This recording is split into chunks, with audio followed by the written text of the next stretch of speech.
खाड़ी युद्ध जो है वो बड़ा होता जा रहा है। अमेरिका, इजराइल और ईरान से शुरू हुआ ये युद्ध चीन तक पहुंचने लगा है, लेकिन इसकी मार पूरी दुनिया को झेलनी पड़ रही है। सोचिए, भारत को बड़ा नुकसान हुआ है।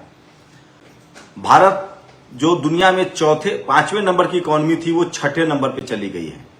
लेकिन ये हालत दुनिया भर में है और तेल और गैस की किल्लत हो रही है और अमेरिका की शातिरपने की वजह से ये युद्ध बड़ा होता जा रहा है।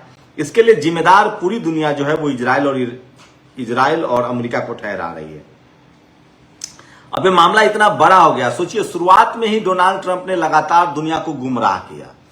पहले उसने कहा कि ईरान को हमने बिल्कुल बेनकाब कर दिया है, ईरान की एयरफोर्स खत्म है, नेवी खत्म है, ईरान कुछ नहीं कर सकता है। सोचिए, दुनिया भर में जो मंदी लाने का जो क्रेडिट है वो डोनाल्ड ट्रंप को जा रहा है। उसने सिर्फ अपने ही देश को बर्बाद नहीं किया है, उसने पूरी दुनिया की इकोनॉमी को खतरे में डाल दिया है। और जो मेहनतकश लोग हैं, चाहे वो हिंदू हो, मुस्लिम हो, सिख हो, ईसाई हो, क्रिश्चियंस हो, यहूदी हो, सबकी जिंदगी को उसने मुश्किल में डाल दिया है। सोचिए, और अब खबर आ रही है कि चीन ने साफ साफ धमकी दी है। दरअसल जब होर्मुज स्ट्रीट अमेरिका खुलवा नहीं पाया, तब अमेरिका ने कहा कि मेरे शिप नहीं आ रहे तो किसी के शिप नहीं जाएंगे। और अभी ईरान से होर्मुज स्ट्रीट से सबसे ज्यादा शिप जो है वो चीन के जा रहे हैं।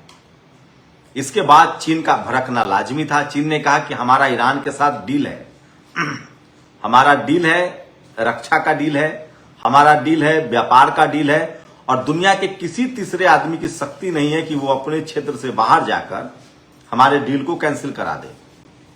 उसके बाद अमेरिका को जो धमकी मिली है वो सुनिए। चीन ने कहा है कि हमारे वॉरहेड में ना सिर्फ न्यूक्लियर वेपन है और हमारे पास जो मिसाइल है वो 20 मिनट के अंदर दुनिया के किसी भी कोना में जाके गिर सकता है। किसी भी कोना में, किसी भी शहर में, किसी भी देश में। मतलब समझ लीजिए चीन कहना क्या चाह रहा है। चीन कह रहा है कि हमारी की जो मिसाइल क्षमता है वो दुनिया के किसी भी देश में, किसी भी शहर में 10 मिनट के अंदर पहुंच सकता है। 10 मिनट के अंदर। इसका मतलब है कि उसके पास 18,000 किलोमीटर से लेकर 20,000 किलोमीटर क्षमता वाले मिसाइल्स हैं। और बाकायदा चीन ने इसका मुजाहरा भी किया है समय समय पर। जब उसका परेड होता है, नेशनल परेड, तो वो दिखाता है। वो सारे मिसाइल जो हैं वो बार हेड जो उसका है, जो उसमें जो विस्फोटक है वो न्यूक्लियर वेपन है। वही ईरान के पास अपना भी न्यूक्लियर वेपन है। ईरान ने कह दिया है कि अगर हम पर अब हमला हुआ तो हम इजराइल पर न्यूक्लियर वेपन चलाएंगे। तो ये युद्ध बड़ा होता जा रहा है। और सोचिए, तेल का संकट गहराता जा रहा है। जैसे जैसे होर्मुज स्ट्रीट में तेल का संकट गहराएगा, अमेरिका क्या कह रहा है? अमेरिका ने हमला किया। पहले होर्मुज स्ट्रीट 28 फरवरी से पहले दुनिया के लिए खुला हुआ था। कोई आ सकता था, कोई जा सकता था। अमेरिका की लालच और इजराइल की लालच ने दुनिया को कहां खड़ा कर दिया वो समझिए। अमेरिका ने ईरान पर हमला कर दिया। 45 साल से उस पर पाबंदियां लगा रखी थी। ईरान से, अमेरिका के डर से कोई देश तेल नहीं खरीदता था। अमेरिका कहता था कि इस देश से तेल खरीदना है तो लोग उसी देश से तेल खरीदते थे। बिल्कुल उसके कहे अनुसार लोग चलते थे। आज भी अमेरिका कह रहा है कि भारत जो है वो रूस और ईरान से तेल नहीं खरीदेगा, लेकिन हु केयर्स? अब अमेरिका की सुनता कौन है, ये बड़ा सवाल है। तो ये सोचिए कि अमेरिका ने 45 साल तक बंदिशें लगा रखी थी। ईरान से सिर्फ चीन तेल लेता था। 7 साल पहले तक भारत भी लेता था। लेकिन जब से डोनाल्ड ट्रंप आया, उसने दुनिया को अपनी उंगलियों पर नचाना शुरू कर दिया। दुनिया भर के देशों पर टैरिफ लगाना, लोगों को हथकड़ी डाल के भेजना, वेनेजुएला के राष्ट्रपति का अपहरण कर लेना, यूरोप के देश ग्रीनलैंड पर कब्जा करने की धमकी देना, क्यूबा को मतलब उसका बिजली खत्म कर देना। मतलब उसे लगता था ना कि वो कोई तानाशाह नहीं है, वो दुनिया का सबसे बड़ा गुंडा है। मतलब हम आपसे नहीं जीतेंगे तो आपका पैर काट लेंगे। मतलब हमारी भारत को उसने कहा कि हमारे साथ ट्रेड डील करो, नहीं तो तुम पर 50% टैरिफ लगाएंगे। सोचिए, उस अमेरिका के डोनाल्ड ट्रंप की ये हालत है कि वो अब जेल जा सकता है। या तो उसको राष्ट्रपति पद से हटाया जाएगा या वो एस्टीन फाइल में जेल जाएगा। जैसे ये युद्ध का खेल खत्म हुआ वो जेल जाएगा। उसका एक मंत्री है, हेस्गेथ, उसको युद्ध मंत्री कहते हैं। वो पहले टीवी में पत्रकार था, चापलूस पत्रकार। उसको इसने बनाया है अपना युद्ध मंत्री। उसके खिलाफ भी महाभियोग लाने की तैयारी चल रही है। तो सोचिए, चीन के डर से अमेरिका की औकात नहीं है, हैसियत नहीं है कि वो अब फिर से बैरिकेडिंग करे। तो युद्ध बढ़ता जा रहा है और चीन ने साफ कहा है कि दुनिया का कोई भी देश ये हिम्मत नहीं करे कि हम बाहर के क्षेत्र में हम किससे बिजनेस करेंगे, डील करेंगे, वो हमारा फैसला है। और सोचिए, पूरी दुनिया में स्पेन के साचेंज की लोकप्रियता बढ़ गई है, पूरा यूरोप उसे हीरो की तरह देख रहा है। वही स्पेन का युवा नेता जिसने सबसे पहले आंख में आंख डालकर अमेरिका को कहा कि हम तुम्हें नहीं देंगे अपना बंदरगाह और एयरपोर्ट, नहीं तो वहां भी हमला होता है। इंग्लैंड ने देने की कोशिश की थी। स्टारमर ने कहा है कि मैं किसी कीमत पर ईरान के साथ युद्ध नहीं करूंगा, जो करना है तुम कर लो। और सबसे बड़ा तो मेलोनी के साथ ट्रंप का झगड़ा चल रहा है।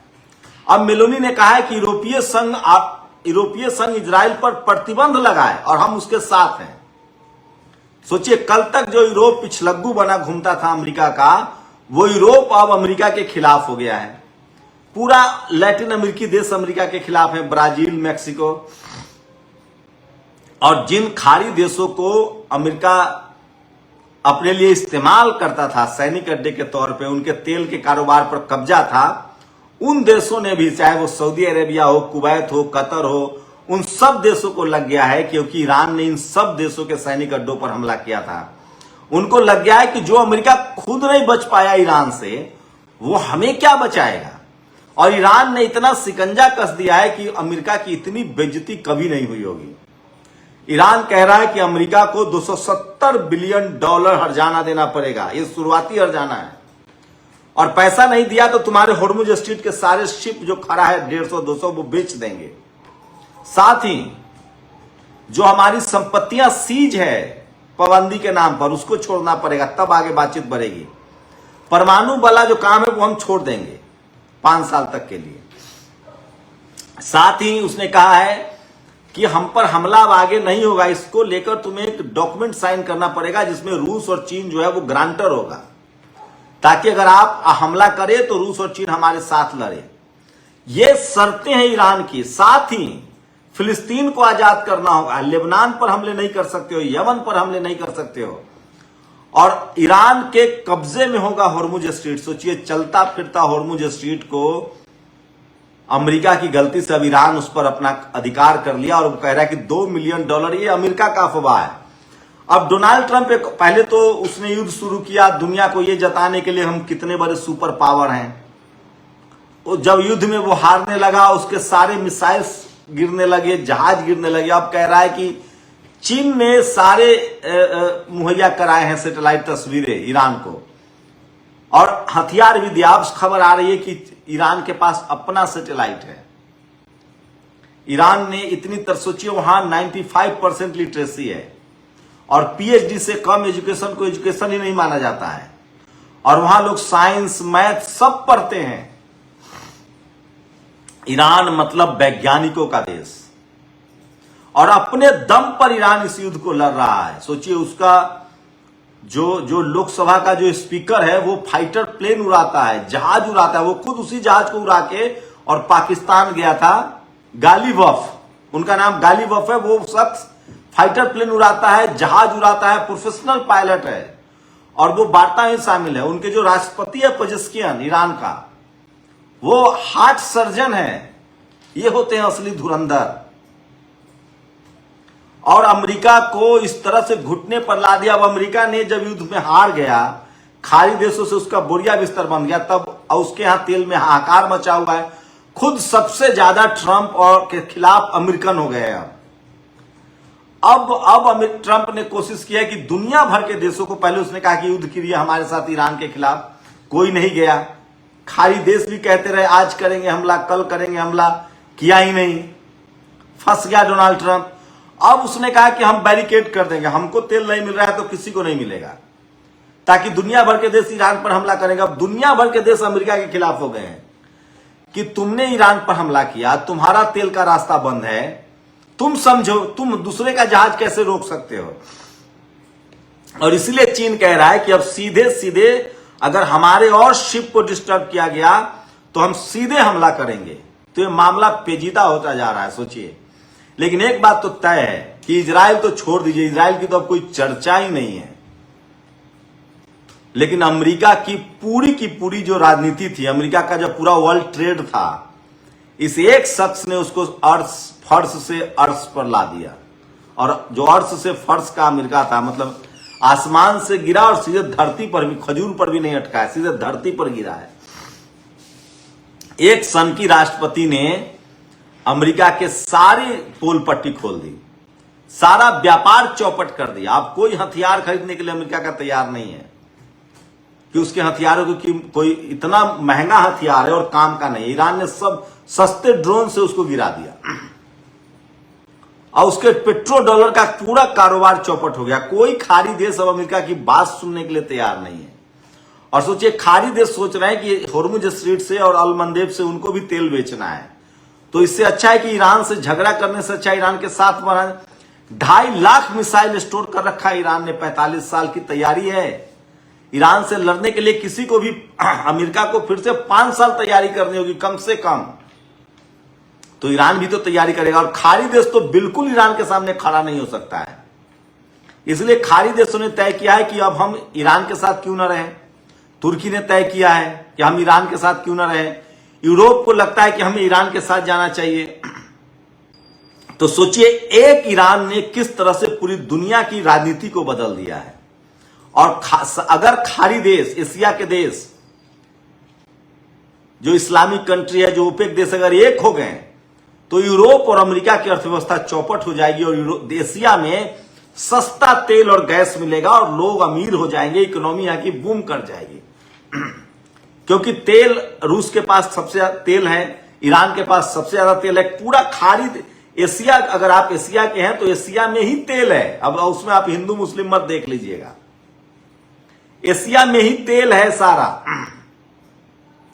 और उसी पर अमेरिका बॉस बना हुआ है। जैसे अफ्रीका में सोना लूटकर यूरोप बॉस बना हुआ था, तो बुर्किना फासो वाला इब्राहिम ने कहा कि सोना ही नहीं देंगे।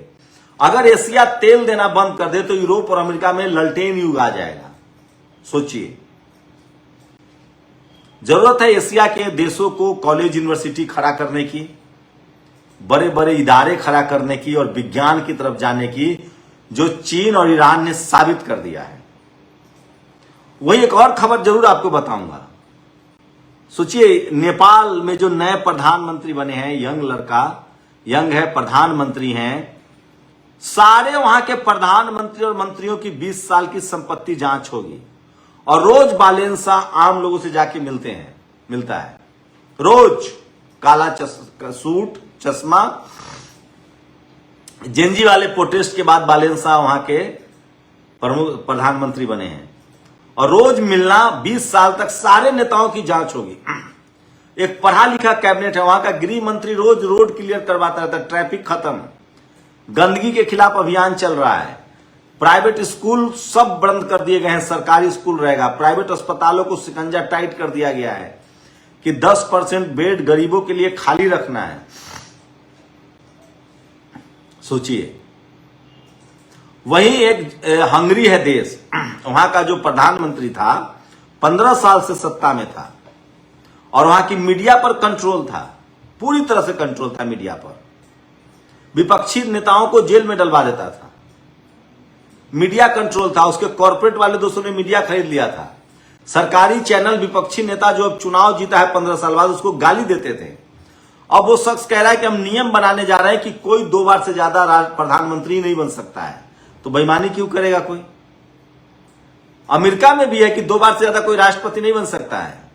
तो डोनाल्ड ट्रंप कह रहा था कि हम कानून बदल देंगे। अब तो खैर उसका बेड़ा गर्क हो रहा है, वो तो खुद एप्स्टीन फाइल में जेल जाएगा या फिर महाभियोग लगेगा।